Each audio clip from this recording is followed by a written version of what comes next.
All right, good afternoon and welcome to the fourth and final session of the Ukraine Dialogues, a 4-week short course. I'm Keegan Lundman, a senior studying history, Russian, and German at the University of Montana, and I lived in Kyiv, Ukraine for 6 weeks last summer to study Russian. I'm Cameron Vaughn, a program coordinator at the Marine and Mike Mansfield Center and recent graduate of the University of Montana's Russian program. The Mansfield Center is committed to issues of ethics and international engagement, and our programs are supported by people like you. We would like to express our appreciation to those that made a donation in lieu of a course fee. Your support allows us to continue providing impactful public programming, student scholarships, and aid to humanitarian causes. We would like to thank Missoula Community Access Television for recording today's discussion as part of a media assistance grant provided to us. We are honored to have with us today expert speakers to discuss the geopolitical implications of the war in Ukraine. Dr. Oksana Nezhivenko joins us from France, where she is residing after fleeing her home in Ukraine. Dr. Nezhivenko is a Mansfield Center alumna and an associate professor at the National University of Kyiv-Moria.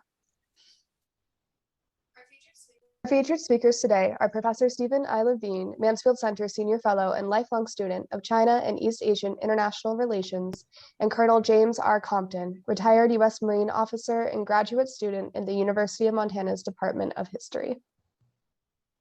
In the last part of today's session, speakers will address viewer questions, so please pose your questions in the Q&A box.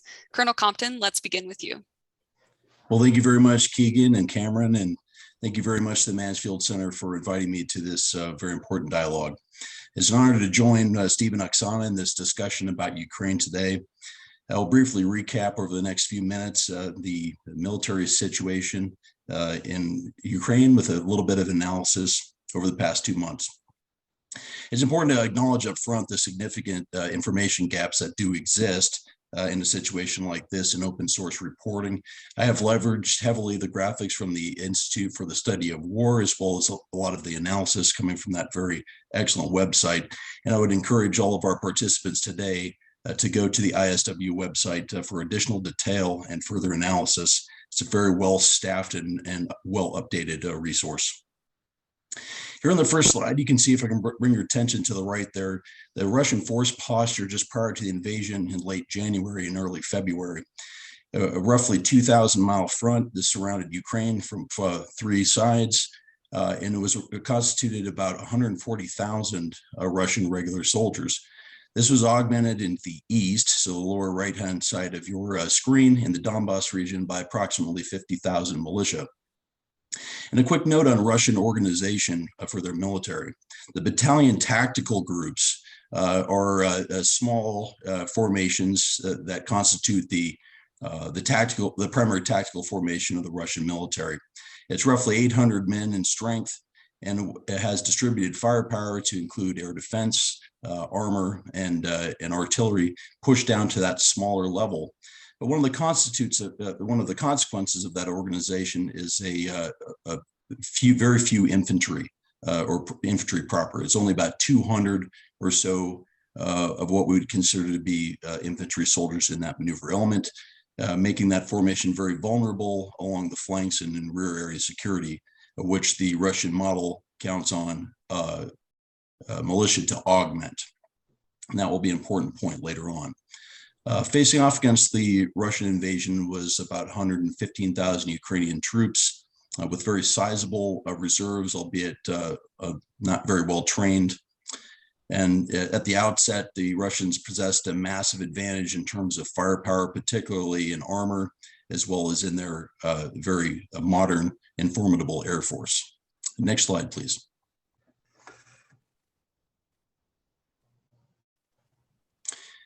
Okay, on about the February 24th, we saw the opening of the Russian invasion into Ukraine. This started off with some limited cruise missiles and airstrikes throughout the country. And on the map chip at right, you can see those depicted in the a small red, looks like a fire icon. So you can see that was geographically dispersed throughout the country. It was followed by an immediate ground attack along 4 primary axes.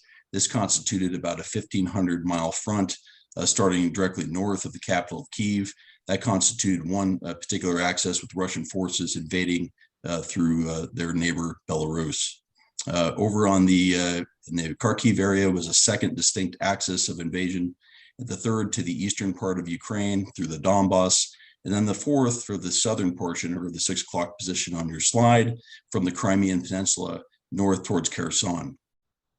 Very importantly, this did not include any kind of a shaping campaign or long air campaign, as some might refer to it. It seemed to have been designed to overwhelm the Ukrainian forces with speed. However, the significant impact of this was more portions of the Ukrainian air defense remained untargeted and survived well into the campaign, as we shall see.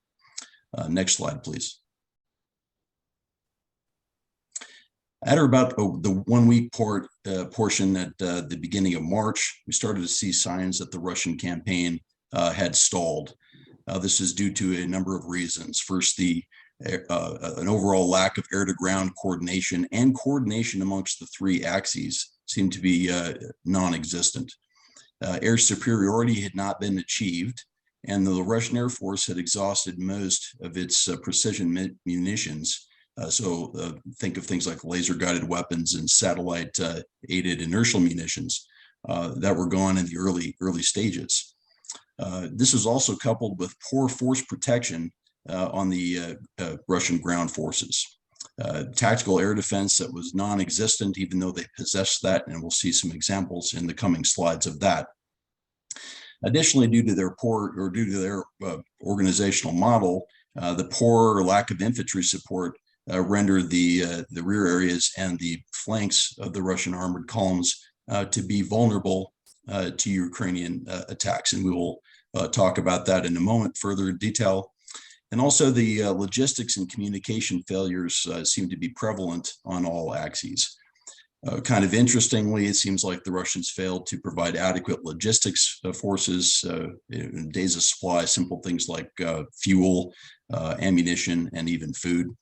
Also, their communication capabilities seem to be stymied right away based on their own actions. They seem to take out key infrastructure, the 3G network, cell network that their tactical communications relied upon. This forced them into open air, single channel, unencrypted communications, which were easily exploited by the Ukrainian forces. So note on that, it's not all about Russian tactical incompetence. It's also Ukrainians doing very smart things with asymmetric capability.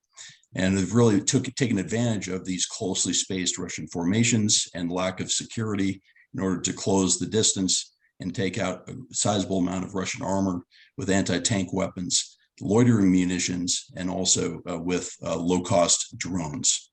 Next slide, please. Here's an example of one of those types of weapons that's really making a difference in Ukraine today. This is the American-made FGM-148 Javelin anti-tank missile. To bring your attention to the lower right-hand portion of the slide, you can see a Ukrainian soldier. This picture was taken in mid-March. He's in a defensive fighting position up to about his chest. You can see that he can easily handle the 49-pound weapon himself and can target a bit of Russian armor completely alone. This is a fire and forget weapon. So once, as you see the launch in the upper left-hand portion, once the Ukrainian soldier is fired, this weapon does not require any follow-on actions from him to guide that weapon to its target. It has some logic in it that essentially targets the weakest portion of Russian armor, which tends to be the turret or the top, where for this example, T-72, it's only about 30 millimeters or so of armor at the top. So I'd like to bring your attention to that image at the right.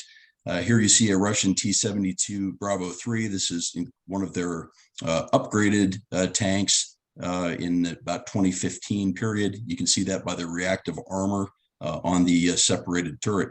But I'd also like to bring your attention to that roof-like structure or cage armor that is on top of the turret. This was a hasty innovation that the Russians that we did not see prior to this invasion, and it seems to be designed to counter the top-down profile of anti-tank missiles like Javelin. I think, as you can see from this example, those countermeasures have been ineffective. Next slide, please. Here's another example of the Ukrainians doing some very smart tactical things with their drones. This is a TB2 Bayraktar drone. It's made in Turkey. The example there on the left is actually a Turkish version of this, but Ukrainians possess a number of these systems. It is a medium altitude, long endurance drone, again requiring no operator to be flying actually in the drone itself. At right, you can see an example in mid-March of a Russian convoy. This is actual operator footage from the TB2 system engaging a Russian column. This, and I know it's a grainy photo, but this is a Russian, likely a Russian SA-11 system, a very capable air defense asset. It is in actual transportation mode. So for moving on the convoy, note the close spacing between these vehicles, the general lack of tactical dispersion. This means that even a near miss by a Ukrainian weapon is likely to have effects not only on that intended target, but also on another closely spaced nearby target. So this is an example of a very low cost system having a tremendous effect on a very high cost and important Russian asset. Next slide, please.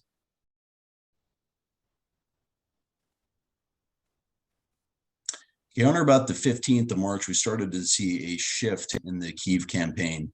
And again, at the northern part of your screen. And on the slide at right, you can see a blow up or a kind of a zoom in of the Russian advances in and around Kyiv proper. This constituted really the high water mark of that campaign. You can see that the Russian forces got about 15 miles or so from Kyiv, and most of that advance was towards the north and towards the northwest. The operational shift that we observed at this point was likely due to significant losses that the Russian forces had taken in both armor as well as in loss of soldiers. Also, the remaining soldiers were likely exhausted at this point, unable to take on a very difficult urban house-to-house type of fight, which would have been required in Kyiv proper. So this constituted a risk calculation at this point that the Russian forces seemed to have shifted their objective and basically dug in for about the next 2 weeks at the depicted locations. Just a quick note about the air campaign up to this point.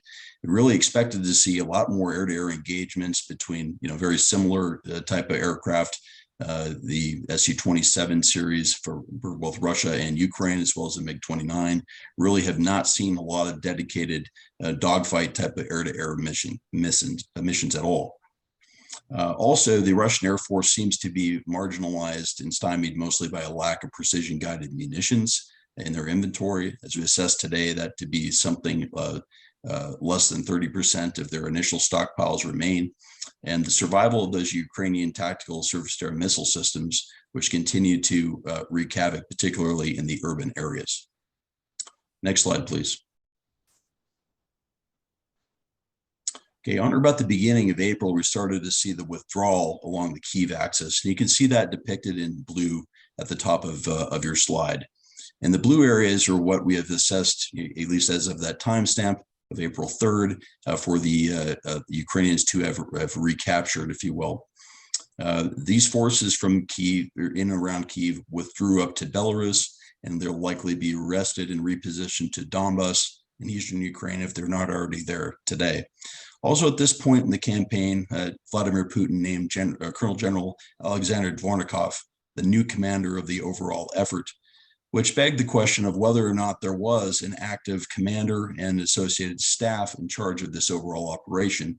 If there had not been a unified command, it would explain the general disjointed nature of the Russian offensive up to this point. Next slide, please.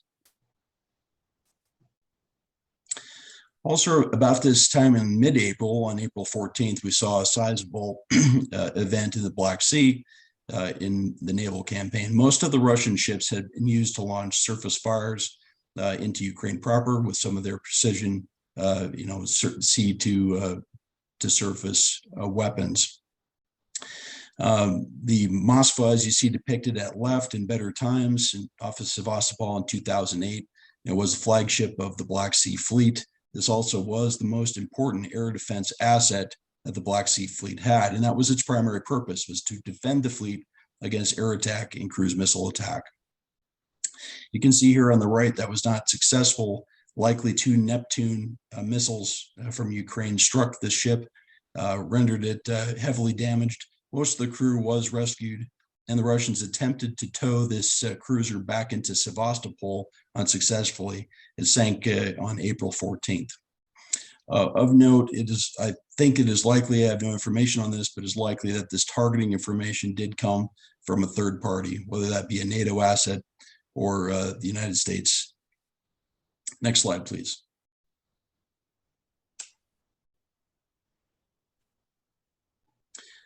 Okay, as of today, this is roughly the situation that we find in Ukraine. The area in red continues to be the area occupied by Russian forces. We can continue to see a limited number of offensive operations in the Donbass region, as well as in the south of the country near Kherson. The consolidation of the contiguous territory from Kherson up to the Donbass and further up to the northwest towards Kharkiv constitutes what many analysts thought would be the Russians' true aims in this campaign. And most analysts were surprised by the effort in and around Kyiv. There was a very vicious battle in Mariupol there towards the lower right-hand portion of the slide. And there still remains some Ukrainian resistance within that town, but it is at this point, we can assess that the Russians have won the Battle of Mariupol in the southeast. To bring our attention towards the north in Kyiv, the retreating Russian forces have left behind significant devastation in residential areas and infrastructure, as well as a number of civilian casualties and clear evidence of war crimes. I expect there to be quite a bit more reporting on this in the coming days. Next slide, please. Finally, some overall kind of assessments and takeaways. I think we can view this opening 2 months through a lens of a mixture of Ukrainian successes, tactical, especially exploitation of low-cost munitions against high-value targets, but also coupled with Russian tactical and operational incompetence. Most notably, their failure to achieve air superiority, their waiting and delaying of the campaign until the ground became soft, which constrained their heavy armor to roads, their failure to adequately prepare for logistics, which caused the vehicles to be closely parked together, led them very vulnerable to javelin attacks and the use of drones and loaded munitions. However, I would not expect the Russians to remain this incompetent going forward. They have a long history of learning from early mistakes and correcting them, as we saw in 2008 in the Georgian campaign. So for the near-term outlook, I would expect that a second major offensive to be quite unlikely due to the exhaustion of all of the forces involved, particularly on the Russian side. And it says that both sides have taken significant casualties up to this point, likely north of 10,000 casualties on either side. Some of the numbers reported have been much higher than this, so we'll have to see what decipher and get through the propaganda emerging here from both sides to really see what the devastation is. But just to put this in context, the worst year of the Vietnam War in 1968 was roughly 18,000 American casualties that year. And there are some estimates that the Russians are approaching that number as of now in just under 2 months. The long-term outlook, I think, from a military perspective, is that it will be roughly very stagnant to the current location. And I do expect it to continue to be very costly, with limited offensive and local offensive operations to continue. And I think the outlook is somewhat bleak in terms of how long this will last. And I think it has the potential to be rather lengthy and last well into the new year. And that concludes my formal remarks. I'd like to kick it back to Keegan at this point for either questions or moving on to my mentor, Dr. Levine. Perfect. Thanks so much for your insights, Colonel Compton. And yeah, remember to keep putting your questions into the Q&A, and we will turn it over to Dr. Levine now. Thanks very much. I think that was a masterful presentation we just heard from Colonel Compton. And I think that it's imperative to realize that when you study a war, you need to know something about the military dimensions of it, because the way the war turns out on the ground and in the air and on the sea will determine what the political settlement is at the end. It's not the other way around. Obviously, the political people are making decisions about what kinds of supplies go in and stuff like that. Okay, next slide, please.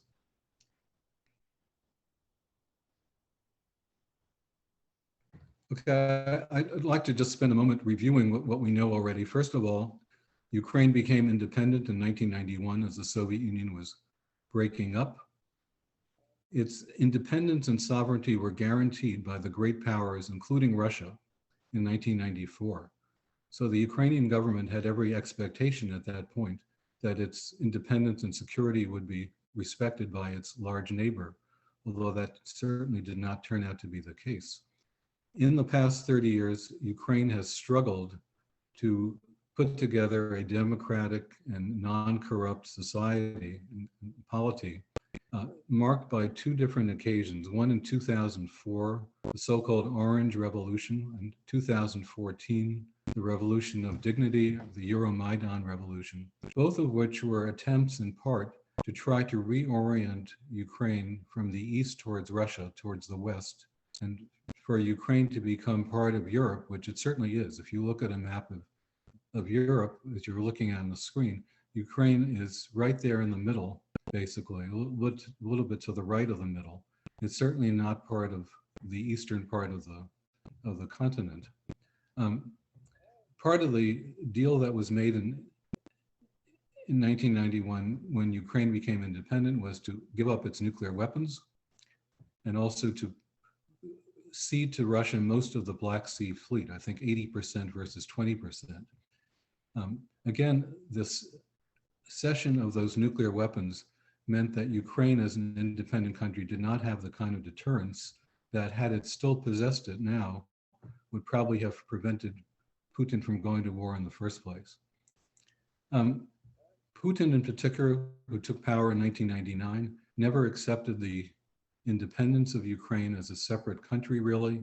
He grumbled about it. In 2007, he announced his intention to recreate the Soviet Empire, basically. And he did that in 2014 by seizing Crimea and also the hybrid war in Donbass. So the war has been going on for 8 years. It didn't just start on February 24th of this year.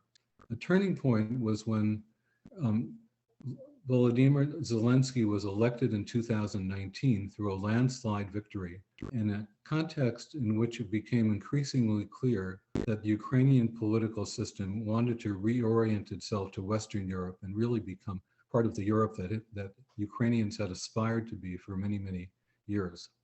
That advent to power of Zelensky in particular exacerbated Putin's desire to undertake a policy of revanchism or revenge, to try to put together the pieces of the Soviet Empire, whose dissolution, he had said, was the greatest geopolitical catastrophe of the 20th century. Next slide, please.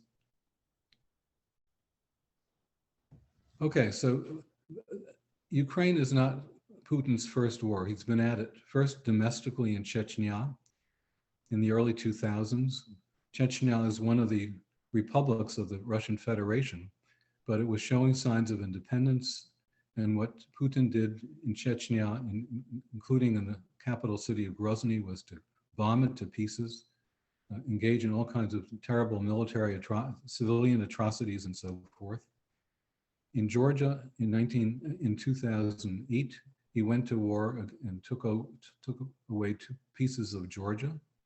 And he did the same thing with Moldova, the small country that's adjacent to Ukraine to the southwest. In all, with almost no response whatsoever. There was a notion, I think, abroad, both in Europe and the United States, that these events were not significant enough to warrant any kind of significant response. Even though this was clearly a violation of the territorial integrity of both Ukraine and of Moldova and also of Georgia. In the run-up to the war that began, the enhanced war of February 24th that's going on right now, the United States warned about sanctions in case of war. We had the military intelligence to know that the war was coming, But at the same time, Washington made it clear that it would not intervene directly militarily. When you think about this, the United States would go to war against Russia if Estonia, which is a member of NATO with 1.5 million people, is invaded, but not basically stand by in terms of direct intervention if Ukraine, with a population of over 40 million people, was invaded as it was. Next, please. So the Western response, I think, has been slow in coming. It started out early in the invasion, but it's been ratcheting up very slowly in synchronization, one might say, with the intensity and atrocities that Putin's troops have been committing since the invasion began. One of the things that's happened over and over again is to emphasize the degree to which Russia has violated the rule-based post-World War II international order, an international order which the Soviet Union itself, and then Russia was part of it, to be sure, but which was constructed basically by the victors of World War II, the United States, France, England, the Soviet Union, and China. China was a minor power at that time. Another response, of course, has been this moral outrage against Russian atrocities. And we've seen this every day on our TV screens and in our social media feeds, very directly with lots of Western reporters in the field reporting live from what's going on there. Horrendous stories that tug at the heartstrings and also enrage anyone who has a sense of moral sensibility. These are not the first instances in such violations have occurred. And as I'll say in a later slide, we and our allies have been guilty of this ourselves in the past. Economic sanctions have been put into place. Originally, they weren't tough enough. They've been getting tougher and tougher. And our allies also were slow to come to the realization that they had to do something more than issue moral condemnations of Putin's invasion. Next slide, please. Okay, so how has the world reacted? First of all, I think it's important to note that the war in Ukraine is basically a matter of primary concern to what I call the Euro-American part of the world. And the Euro, let's go back, yes, thank you. Let's keep the world reactions now. So what's happened is that NATO, which was really not very much involved, I think, in any kind of prior reaction to Putin's aggression, has finally woken up. And Finland and Sweden, two neutral countries, historically neutral countries, are now going to be applying to join NATO. Switzerland, which has been historically neutral for literally hundreds of years, now realizes that it has responsibilities in Europe as well and is supplying weaponry to Ukraine. But the rest of the world really has done relatively little. I'll focus on just a couple of countries here. What I'm calling here tut-tut diplomacy, kind of tongue-in-cheek way of saying, yes, we in the rest of the world, in Africa and Asia, Southeast Asia, et cetera, most of us will agree to censure Russia in the United Nations, but when it comes actually to doing anything beyond words, we're not going to do it for various reasons. And you can see that you probably can't see on the slide, maybe you can on a larger screen. I think it was 141 nations in the United Nations voted to censure Russia. Five countries voted against it and 34 simply abstained. The major point here, though, is that the reaction of the world is not determined by what goes on in Europe. So Ukraine is European, and the Ukrainian war is a Euro-American business in the first place, apart from the economic effects, by the way, which last week's speakers spoke about brilliantly in terms of the impact on the global economy. Now, in India, for example, and Indonesia, just to take two of the larger democracies in the world, instead of standing with the democratic world as the United States would like them to be, India and Indonesia have played a very cagey role in which they have, in a sense, declared that their relations with Russia are too important to sacrifice simply to make a statement of moral outrage. And so they haven't done this. They're calculating their own national interest rather than morality, which is what countries do, just as a matter of practice. China, of course, is one of the world's great powers now. Just before the invasion, probably was informed by Russia in advance that it was going to happen. Putin visited Beijing during the Winter Olympics. They proclaimed this Sino-Russian alliance, not really alliance, and a kind of alignment that had no limits whatsoever. And in a sense, China is now stuck with its friendship with Russia, which has limits. And I'll come back to this in a moment, but I just wanted to say that the world as a whole is not reacting the way Western Europe and the United States have to this war. It's seen as a European war more than anything else. Next, please.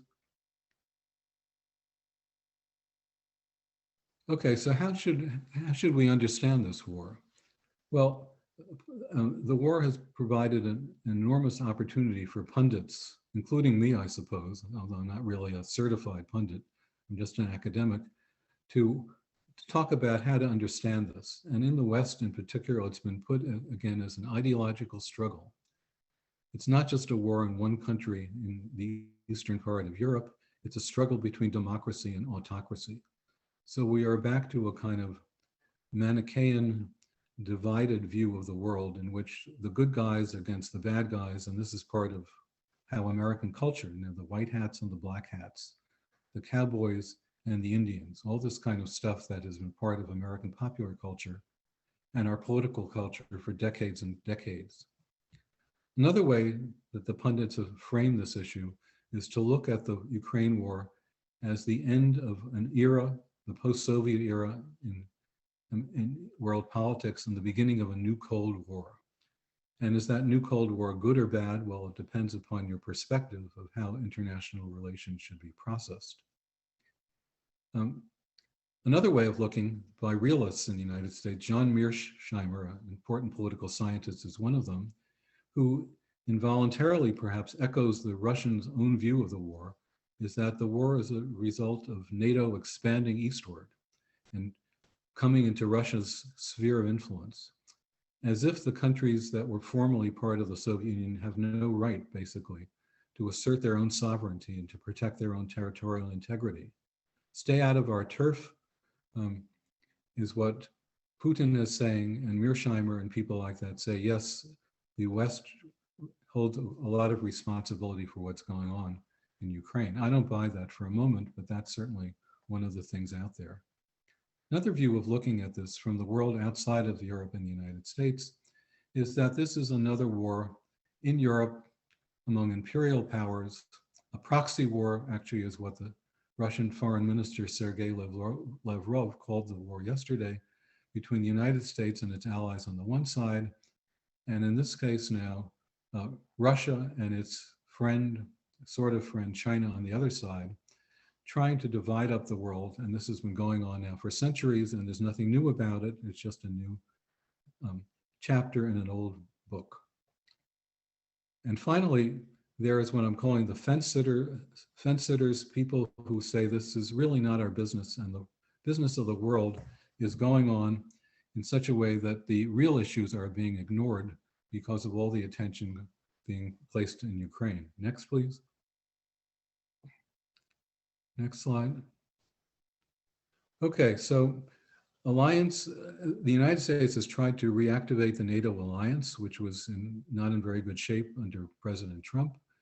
But I think largely the alignments in the world are not going to drastically shift as a result of the Ukraine war. I think what is happening, though, is rearmament, a sense around the world that military power has to be rebuilt where it is allowed to become slack.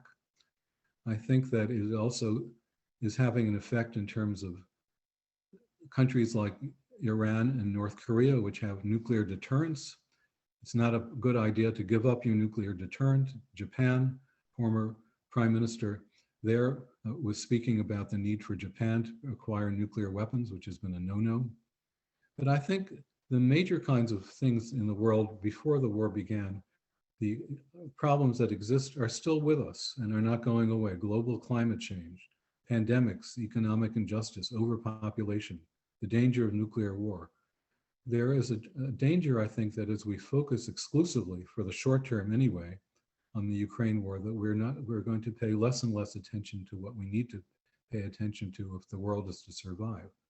Meanwhile, the Ukraine war is only one of many wars going on throughout the world, in the Middle East and East Africa, South and Southeast Asia, etc. The one thing I will focus on just for a moment is the increasing Chinese threat to Taiwan, which may or may not be exacerbated by the Ukraine war.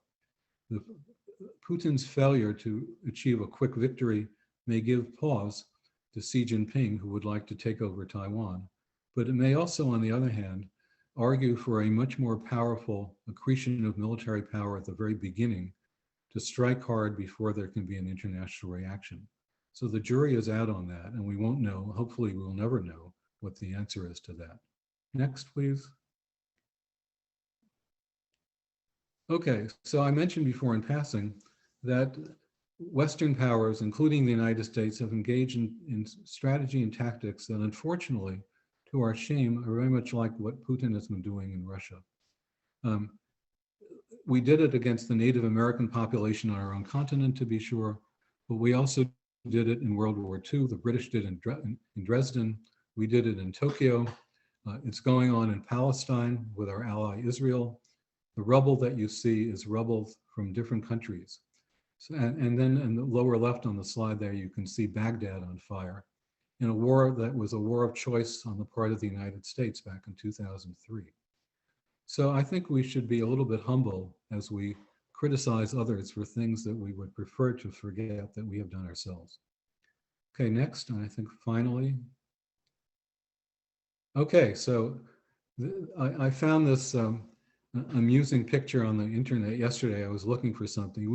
I think most of us here would like to see not simply a stalemate in the war, but a Ukrainian victory, so that Mr. Putin and his insane ideas of a greater Russia will be put to rest once and for all.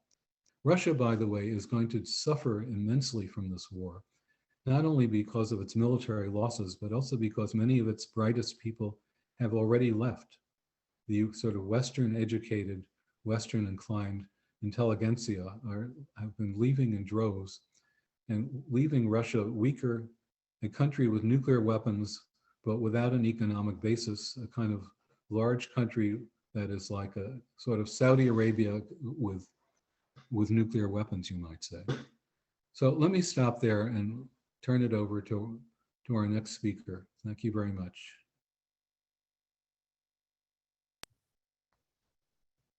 Thank you, Dr. Levine. Yeah, we'll turn it over to Dr. Nezhivenko here.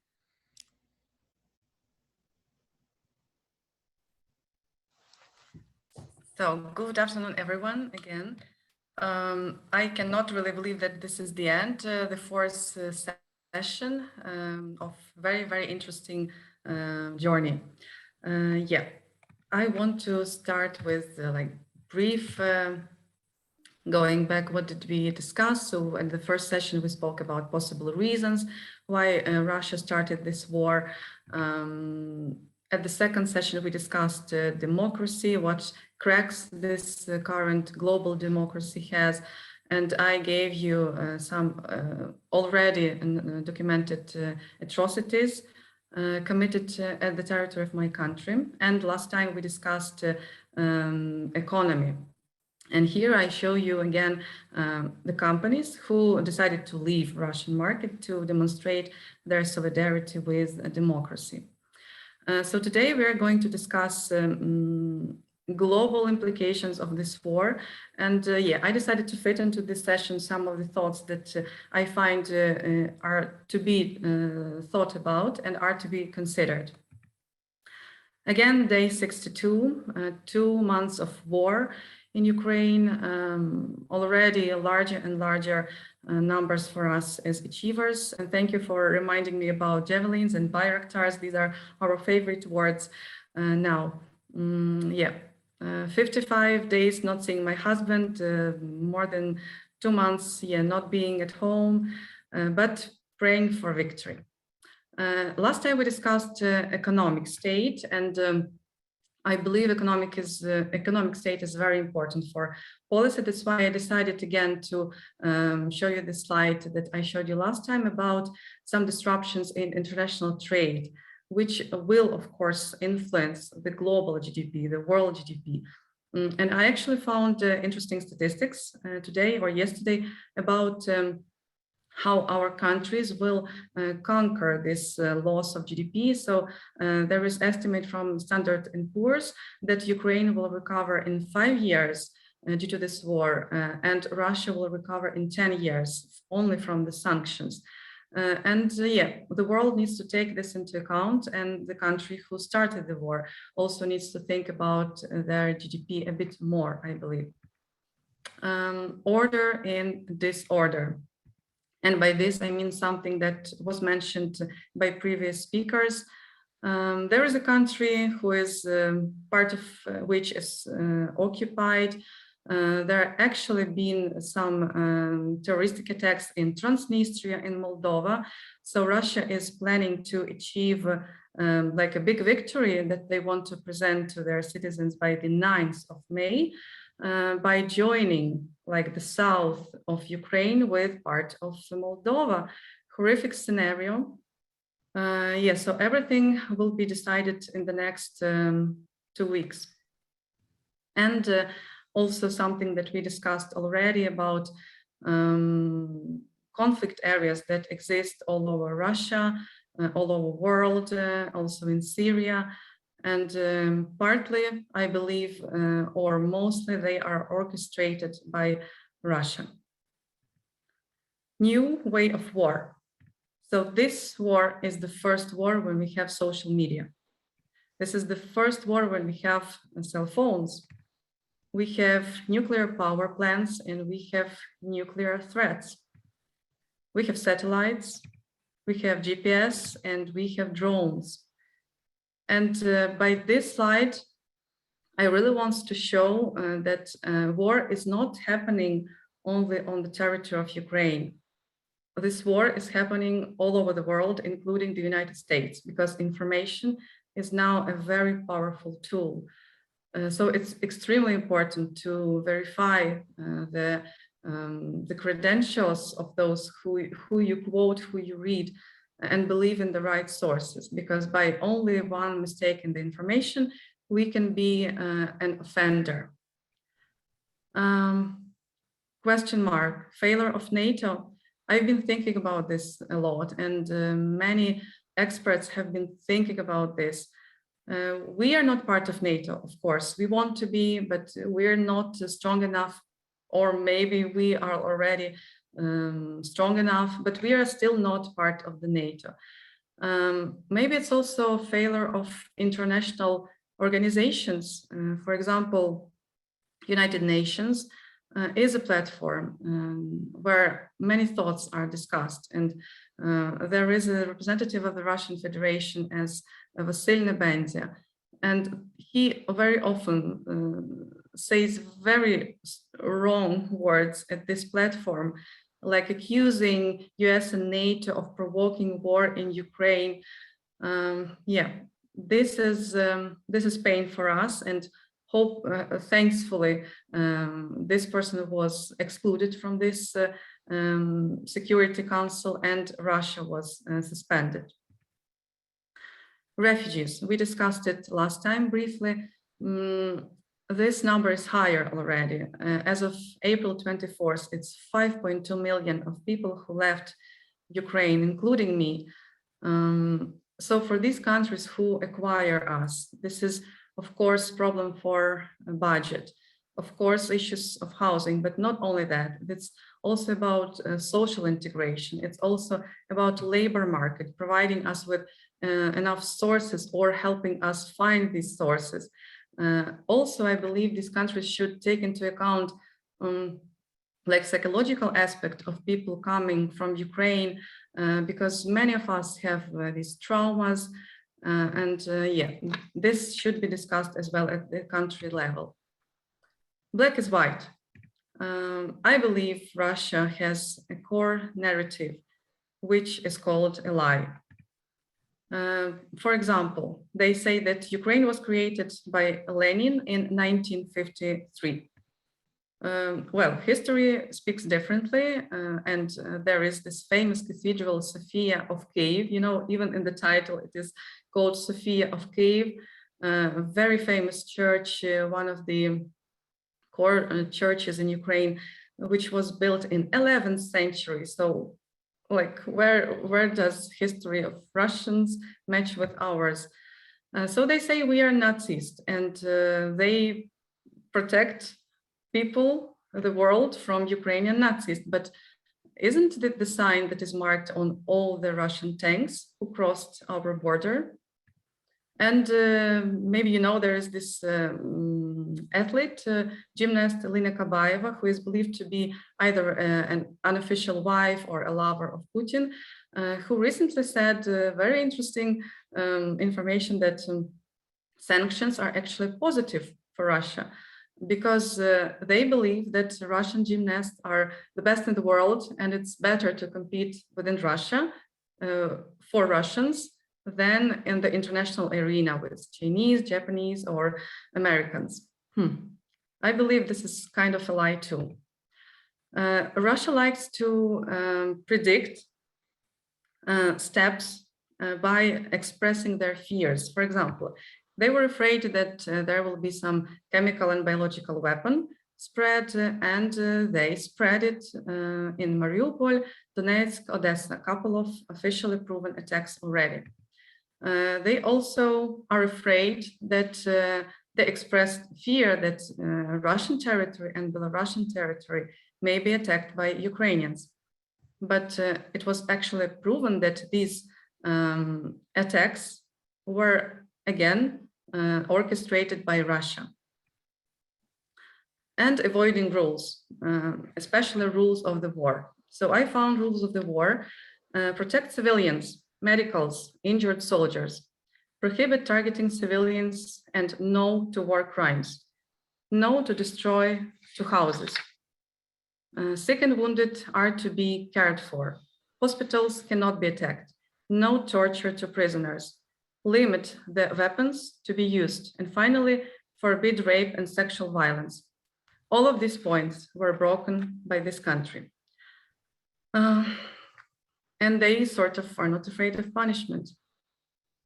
They use church as a political tool. So very often, Patriarch Kirill is a companion of Putin at his public speeches, and they spread pro-Russian messages even in the Russian Orthodox churches in Ukraine. So we have Russian Orthodox Church, unfortunately, and yeah, it's very painful that church that should be independent is actually a very, very active political tool.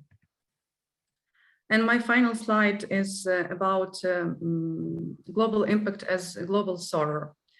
I believe all of us who came to the world, we have traumas, and like me personally, I lost the feeling of happiness, you know, like when you expect something and you get this positive anxiety and you want to achieve, you want to make some presents, to make haircut, to do something new for you, to achieve, to earn more.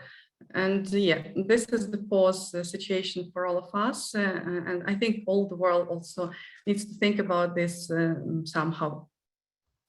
And yeah, finally, I did not lose much. So my home is there, my family is safe, sort of safe, not all of them, unfortunately. But there are people who lost their loved ones. And I cannot even imagine what comes in the head of mother who lost child or family members. And this is, like, I believe, very, very important, something that we do not discuss in the global impact.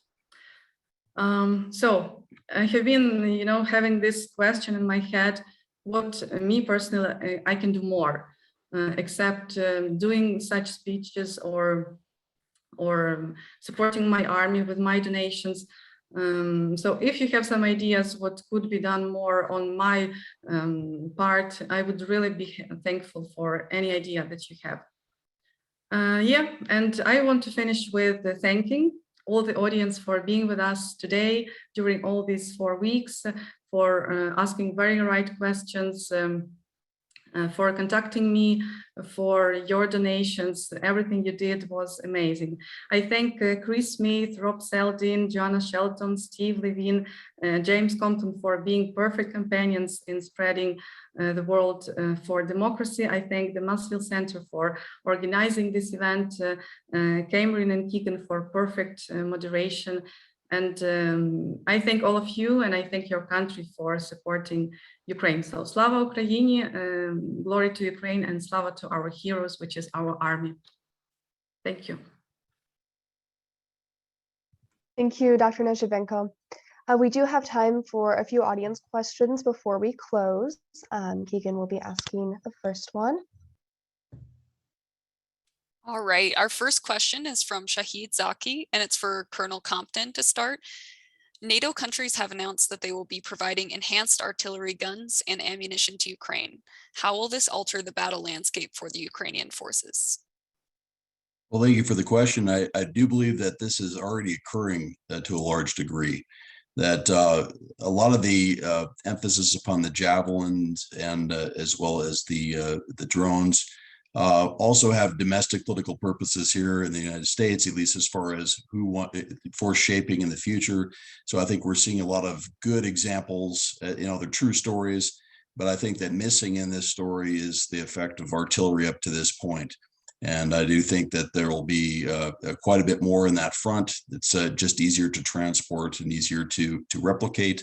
And there are a number of very capable artillery rounds that will be distributed. I saw a story earlier today about the Excalibur round, which is essentially a GPS guided artillery round that can go in a 155 millimeter howitzer. So I would expect that to continue to make a difference. And when the story is finally written about all of this, I think the artillery will have had a very significant role in the outcome.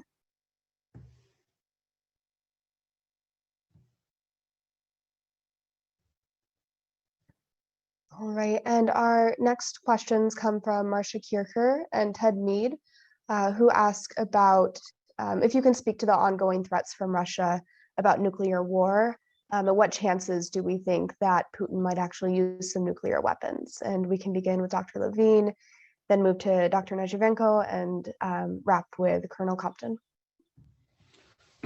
Yeah, that's obviously a very important question.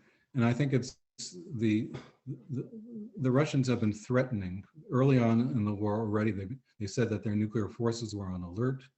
Just the other day, I think it was the Russian foreign minister again made a veiled threat to use nuclear weapons. I think that's highly unlikely to happen because I think that the Russian leadership, the wild card, of course, is President Putin himself. We don't know what mental state he's in.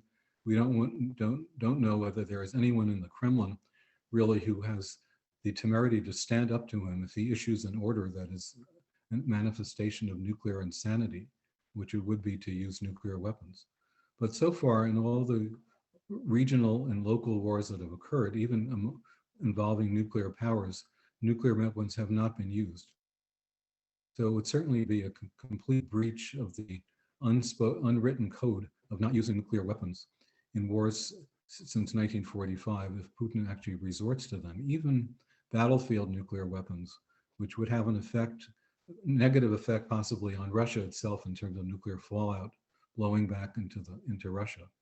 So I don't think it's going to happen, but I think it's being used as a bogeyman to scare the United States against doing what it should be doing, I think, to use every possible weapon that we have, short of nuclear weapons and arsenals, to help Ukraine win this war, so that to avoid a bloody stalemate, which could well go on for a very long time. The sooner this war ends, the better it is for the people of Ukraine and for the world.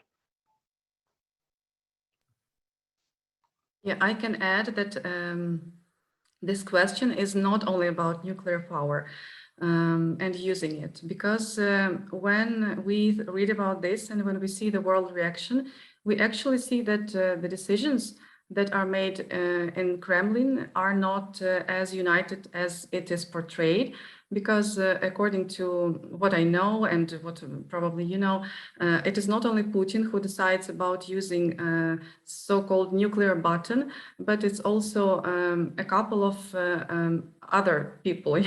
And there is not a united decision in Russia about using this button. So Putin will not use this button until he has this united decision. And the fact that he changes his military surrounding show that there is something happening in Kremlin.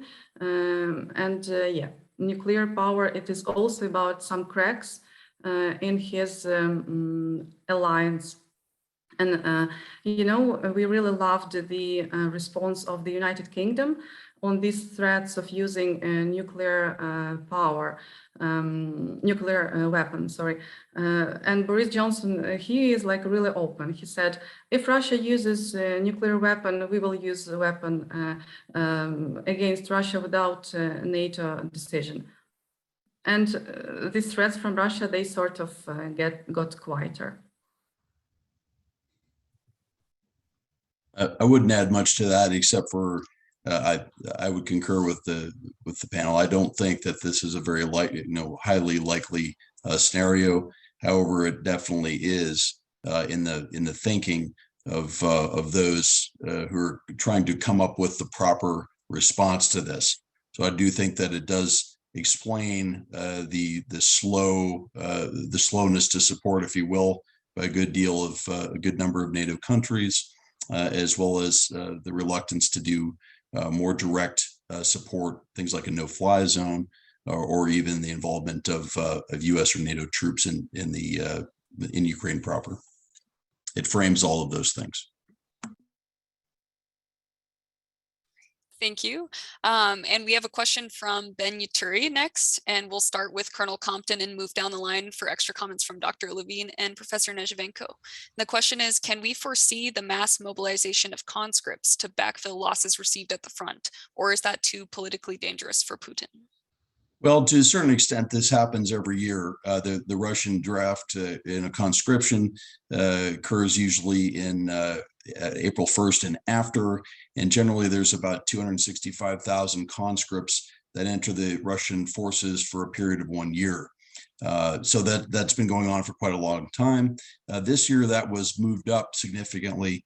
I believe it was on the 18th of February that the Russian government announced that they would begin their spring conscription season. There are a number of former conscripts that are technically reserve units. There are thought to be somewhere in the neighborhood of 80 to 100,000 of those that would be capable of being mobilized in a reasonably short time frame, think 3 to 4 months. But there are between 18 and 27, which is the typical Russian, the window of Russian conscription, although it is possible to be conscripted at 16.